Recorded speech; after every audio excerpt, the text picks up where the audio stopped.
Bienvenue dans mes chroniques entrepreneuriales, je suis Claudel Noubissier et aujourd'hui je vais vous présenter les 5 étapes incontournables du parcours d'un entrepreneur.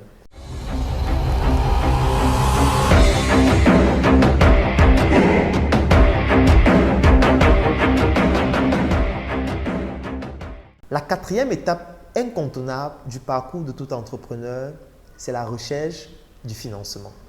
Parce que je progressais de plus en plus, peut-être pas à la vitesse exponentielle, mais je progressais, je mettais un pas après l'autre, j'avais de petits résultats et je me disais, si on me donne même 1 million là, je vais changer ce pays.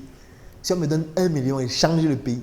Parce que je me disais qu'il me suffisait uniquement du financement pour exploser. Parce que j'avais déjà de petits résultats, j'avais déjà de certains business models, je savais déjà comment gagner de l'argent, même si je n'en gagnais pas énormément.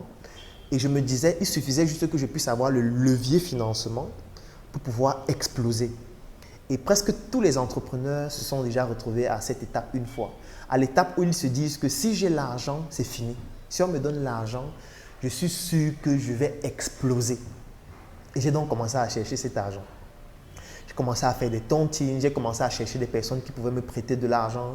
J'ai commencé à chercher partout dans mon entourage et je ne trouvais pas.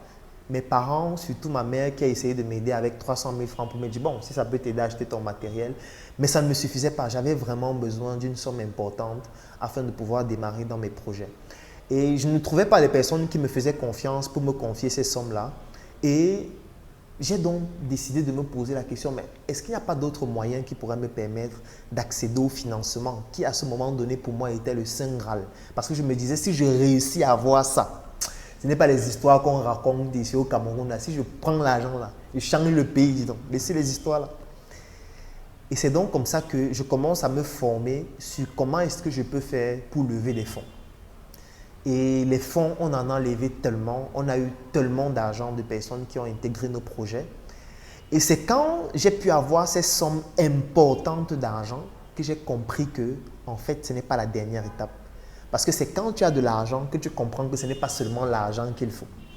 Et on arrive donc à la 5e étape du parcours incontournable de tout entrepreneur, c'est l'équipe et la construction de son patrimoine.